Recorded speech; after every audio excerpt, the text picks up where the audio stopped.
जंगल के राजा शेर को अपनी शक्ति पर बड़ा घमंड था। वह स्वयं को सबसे शक्तिमान समझता था, इसलिए जंगल के हर जानवरों पर अपनी धौंस जमाता रहता था। जंगल के जानवर भी क्या करते, अपने प्राण सबको प्रिय थे, इसलिए न चाहकर भी शेर के सामने नतमस्तक हो जाते। एक दिन दोपहर के समय शेर एक पेड़ के नीचे सो रहा था। वहीं एक मच्छर भिनभिना रहा था, जिससे शेर की नींद में खलल पड़ रहा था। वह एक मच्छर से बोला, ए मच्छर, देखता नहीं मैं सो रहा हूँ, भाग यहाँ से, नहीं तो मसल कर रख दूंगा। मच्छर बोला, क्षमा करें वनराज, मेरे कारण आपकी नींद में व्यवधान उत्पन्न हुआ, किंतु आप मुझे ये बात नम्रता से भी कह सकते हैं। आखिर मैं भी इस धरती का जीव हूँ। अच्छा, तो तू छोटा सा मच्छर मुझसे जुबान लड़ाएगा? और क्या गलत कहा मैंने? तुम मच्छर हो ही ऐसे कि कोई भी तुम्हें यूं मसल दे। मैं तो ये बार बार कहूंगा, क्या बिगाड़ लोगे तुम मेरा? मच्छर को शेर की बात और व्यवहार बहुत बुरा लगा। वह अपने साथी मच्छरों के पास गया और उन्हें सारी बताई। सभी मच्छरों को शेर की बात चुभ गई। उन्होंने तय किया कि इस संबंध में एक बार सब मिलकर शेर से बात करेंगे। सभी मच्छर शेर के पास पहुँचे और बोले, वनराज, हमें आपसे बात करनी है। जल्दी बोलो, मुझे तुम जैसों से बात करने की फुर्सत नहीं है, शेर बोला।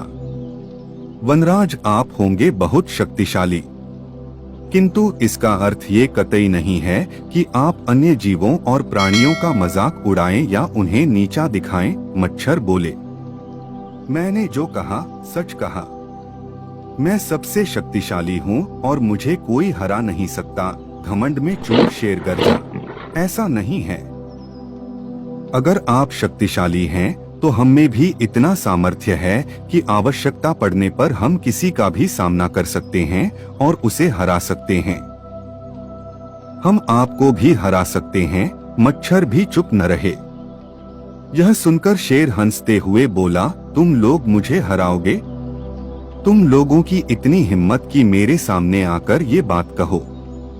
मेरी शक्ति का अंदाजा नहीं है तुम्हें, अन्यथा ऐसा कभी नहीं कहते।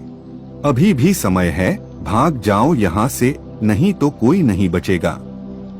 शेर के घमंड ने मच्छरों को क्रुद्ध कर दिया। उन्होंने ठान लिया कि इस शेर को मजा चखा कर ही रहेंगे। वे सारे एकजुट हुए और शेर पर टूट पड़े। वे जगह जगह उसे काटने लगे। वह दर्द से कराह उठा। इतने सारे मच्छरों का सामना करना उसके बस के बाहर हो गया।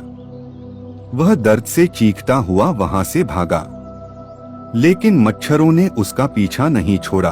वह जहां भी जाता, वे भी उसके पीछे जाते और उसे काटते। आखिरकार शेर को झुकना पड़ा। उसने हार मान ली। वह मच्छरों के सामने गिपड़ गिड़ाने लगा, मुझे बख्श दो, मुझसे गलती हो गई, जो मैंने तुम्हें तुच्छ समझकर तुम्हारा मजाक उड़ाया और तुमसे बुरा व्यवहार किया। आज तुमने मेरा घमंड तोड़ दिया है।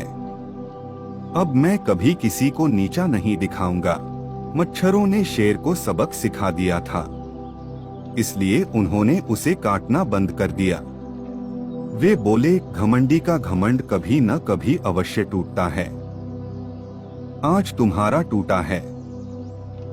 घमंड करना छोड़ दो, अन्यथा एक दिन ये तुम्हें ले डूबेगा। और कभी किसी प्राणी को नीचा मत समझो। हर किसी का अपना सामर्थ्य और शक्ति होती है। शेर तौबा करते हुए वहां से भाग गया। शिक्षा घमंडी का सिर नीचा।